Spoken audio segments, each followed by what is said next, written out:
Hey there. I work with a lot of clients who want to coach themselves in between our sessions. So I'm a coach and I coach them. And then they want to do their own coaching. And when I say self coaching, it's this idea of how they coach their own mind, how they manage their own mind on their own, what they can do for themselves. And a lot of the times they get stuck. And I say they, but I want to really emphasize here this was me. This was me. So I would get stuck, and I see it in my clients too, in this rule book for what self coaching is and isn't, how you're supposed to coach yourself. And there are often rules about how you have to journal every day, how you're supposed to use specific tools, how you should use those tools every single day. And if you weren't really self coaching. How, for me, it was as a coach, I should be doing this specific process every day and feeling a lot of judgment and shame for not doing it, but also not feeling the desire to do it. Not that you have to desire to do it, but it wasn't the way I honestly wanted to do it. And I decided to let that be okay.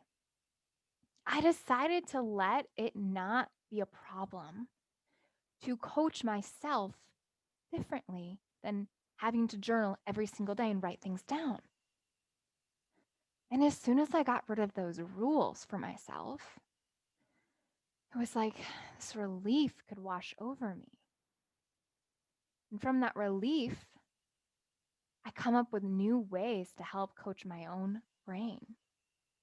A lot of times that is journaling. A lot of times it isn't. It's sitting and talking to myself. I will literally turn my phone on that audio memo and record a message to myself or turn the camera on, not to put on a video like I am now, but for the intention of wanting to know what is going on in my own head and talking to myself that way. I say it out loud and I have to laugh because it sounds funny. I'm picturing it, and it actually helps because I'm very auditory driven. And so doing that helps me to hear it. Other ways, this is something my husband does a lot, is he'll walk. He'll go on a walk and things work themselves out. I've heard clients tell me running does that for them.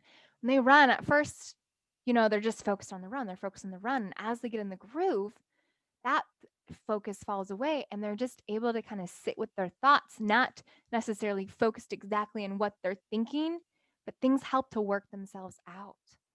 Others use dreams. They tell me about how they've had a dream and they use that to understand their mind, and they use the dream, the situation of the dream, to ask themselves why and kind of get curious and learn new insights about how they're thinking that way. I share this with you to say there are so many ways to coach yourself. It doesn't have to look like a specific way. There's no one rule. So think about what works for you, what helps, what is a tool for you. Instead of this thing you have to do to get into your mind, use what works for you. I mean, some other ideas that people use are meditations, dance, expressing through their body in that way. For some, it's listening to other people get coached because they're in that seat listening to others get coached. They're separate from it. They're noticing how they're having similar thoughts. All of these count as self-coaching. All of these are tools available to you. There is no one right way to manage your mind. You get to choose what works for you, and you get to continually experiment and adjust as new ways work and as new ideas come to you. It's all there for you. So we can get ourselves out of the rule book or this box we put ourselves in for how we're supposed to be managing our own mind, and let ourselves come to whatever works for us, however we want to coach ourselves. Because the way, the tool, the methodology use, that's just the circumstance, the situation, the way you literally do it. It's just the method.